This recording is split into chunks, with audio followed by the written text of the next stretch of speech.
Stage 4 మోకాళ్ల అరుగుదలకి నొప్పి లేకుండా కీళ్ల మార్పిడి ఆపరేషన్ చేయబడును. Doctor Ramesh Gajula, endoscopic spine ortho surgeon and pain physician, panacea spine pain ortho and sleep centre, Uppal, Hyderabad. తెలంగాణలో గో బ్యాక్ మార్వాడి ఉద్యమం రోజు రోజుకు తీవ్ర రూపం దాల్చుతుంది. ఇదే విషయం మీద మనతో మాట్లాడడానికి బీజేపీ రాష్ట్ర అధికార ప్రతినిధి సంగప్ప ఉన్నారు. ఒకసారి ఆయనతో మాట్లాడించేటువంటి ప్రయత్నం చేద్దాం. సంగప్ప గారు, చూస్తున్నారు మీరు గో బ్యాక్ మార్వాడి అనే ఉద్యమానికి రోజు రోజుకు దాన్ని ఎక్కువ చేస్తున్నారు. మార్వాడీలను ఇక్కడ నుంచి వెళ్ళిపోవాలి, మా సంపద అంతా కొల్లగొడుతున్నారని కొంతమంది మూమెంట్ తీసుకొస్తారు. ఆ మూమెంట్కి సంబంధించి మీరు ఏం చెప్తారు? గో బ్యాక్ మార్వాడి అనే ఉద్యమం లేదు. నిజానికి ఎవడో ఒకరిద్దరు తలకు మాసిన వాళ్ళు వాళ్ళకు పర్సనల్గా వాళ్ళకు ఉన్నటువంటి దీన్ని తీసుకొని కావాలని చెప్పి ఇది ఒక ఉద్యమం లాగా దాన్ని ప్రచారం చేస్తున్నారు. ఒక సోషల్ మీడియాలో కొద్దిగా అక్కడక్కడ కనిపిస్తుంది తప్ప ఎక్కడ లేదు. గో బ్యాక్ మార్వాడి అనేటువంటిది అది ఒక నిరేతుకమైనటువంటి ఒక మీనింగ్లెస్ మూమెంట్. అది మీనింగ్లెస్ డైలాగ్. మూమెంట్ అయితే లేదు, మూమెంట్ 80% లేదని చెప్తాను నేను. అది మీనింగ్లెస్ డైలాగ్. అది భారతదేశంలో ఎవరు ఎక్కడైనా వ్యాపారం చేసుకునే అవకాశం ఉంది, మొదటిది. రెండోది, తెలంగాణ రాష్ట్రంలో కొన్ని పార్టీలు, బీఆర్ఎస్, దానికి తోక పార్టీగా మొన్నటిదాకా ఉన్నటువంటి కమ్యూనిస్టులు, ఈరోజు వాళ్ళు కాంగ్రెస్ తోక పార్టీలు అయ్యారు. ఈ కమ్యూనిస్టులు బీఆర్ఎస్ ఇద్దరు కలిసి ఇదొక వాళ్ళకి ఇప్పుడు తెలంగాణ సెంటిమెంట్ నడుస్తలేదు. ఇంతకుముందు అంటే సెంటిమెంట్ తెలంగాణ వాదం అదే వినిపించేటోళ్ళు. ఇప్పుడు అది అయిపోయింది. ఇప్పుడు వాళ్ళకి ఏం సెంటిమెంట్ రగిల్చాలని తెలియట్లేదు. కాబట్టి కావాలని చెప్పి గోబ్యాక్ మార్వాడి అని ఒకటి క్రియేట్ చేస్తున్నారు.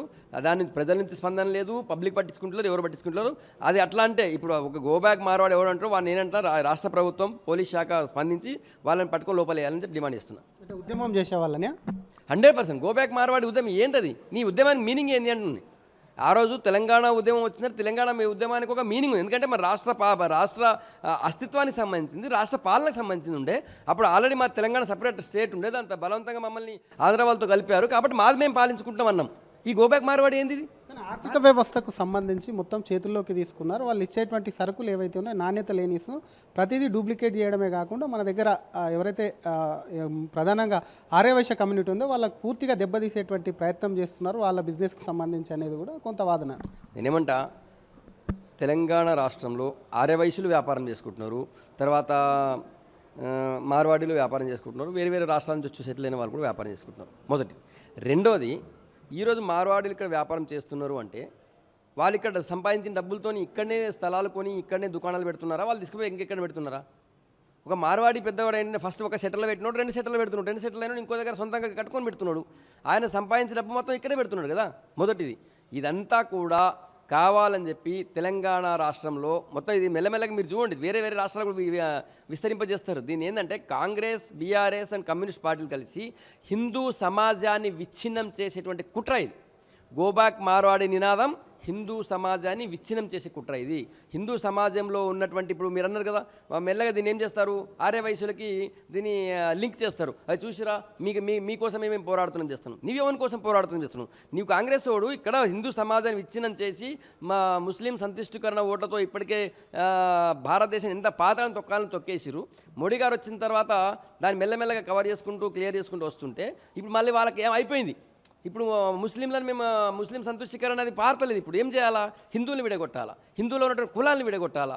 వాళ్ళని ఎట్లా విడగొట్టాలా, ఫస్ట్ కులాల మధ్య చిచ్చు పెట్టే ప్రయత్నం చేస్తారు, అది పారలేదు. ఇప్పుడు ఏం చేస్తున్నారు, డైరెక్ట్గా ఆర్థికపరమైన అంశాలను తీసుకొని మనం దీన్ని ఉద్యమంగా చేసినట్టయితే లేకపోతే రెచ్చగొట్టినట్టయితే ఇది బాగా పారుతుందని చెప్పి భావిస్తున్నారు. కానీ నేను ఒకటే రిక్వెస్ట్ చేస్తున్నా తెలంగాణ రాష్ట్ర ప్రజలందరికీ కూడా, ఇక్కడ మీరు ఇట్లాంటి ఈ సూడో సెక్యులరిస్టులు, సూడో కమ్యూనిస్టులు వీళ్ళందరూ వచ్చి అయితే ప్రచారం చేస్తున్నారు, దాన్ని దయచేసి నమ్మకండి.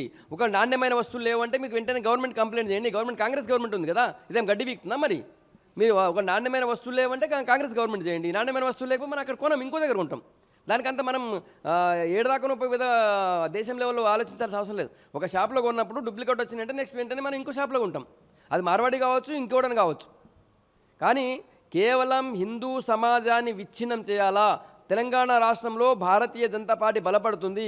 మొన్నటి ఎమ్మెల్యే ఎలక్షన్లో 8 ఎమ్మెల్యేలు గెలిచారు, ఎంపీ ఎలక్షన్లో ఒకటేసారి 8 ఎంపీలు గెలిచినారు, 8 మంది. సో నెక్స్ట్ ఇక తెలంగాణ రాష్ట్రంలో బీజేపీ అధికారం రాబోతుంది. దీన్ని రాకుండా చేయాలంటే వాళ్ళు రాజకీయంగా ఎదుర్కోలేక, కాంగ్రెస్ పార్టీకి ఎప్పుడు కూడా అంతే, రాజకీయంగా ఎదుర్కోలేని పరిస్థితి వస్తే, రాజకీయంగా ఓటమికి గురైతే వాళ్ళు వెంటనే ఏదో ఒక విషయాన్ని సమాజం పైన చిమ్ముతుంటారు. ఎప్పుడు కూడా ఏదో ఒక కొత్త విషయం తీసుకొస్తుంటారు. ఈసారి గో బ్యాక్ మార్వాడి అనేటువంటి ఒక విషయాన్ని తీసుకొచ్చి తెలంగాణ సమాజాన్ని నింపుతున్నారు.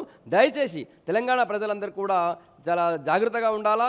రాజకీయంగా ఎదుర్కోలేక భారతీయ జనతా పార్టీ తర్వాత హిందూ సమాజాన్ని విచ్ఛిన్నం చేయడం కోసం చేస్తున్న కుట్రగా మీరు గుర్తించాలని చెప్పి నేను మీకు రిక్వెస్ట్ చేస్తున్నాను. Thank you sir.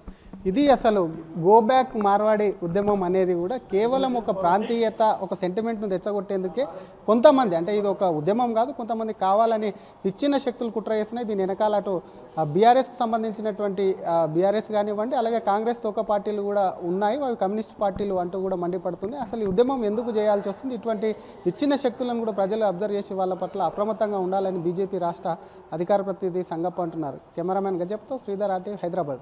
తెలుగులో న్యూస్ కి ఫాస్టెస్ట్ యాప్ ఇప్పుడు టోటలీ న్యూ అవతారంలో జస్ట్ 5 seconds లో కంప్లీట్ న్యూస్. సోషల్ మీడియాలో ట్రెండ్స్ కి one stop solution. Live TV app voice search option తో ఇప్పుడే డౌన్లోడ్ చేయండి లేదా అప్డేట్ అయిపోండి. యాప్ లింక్ డిస్క్రిప్షన్ లో ఉంది.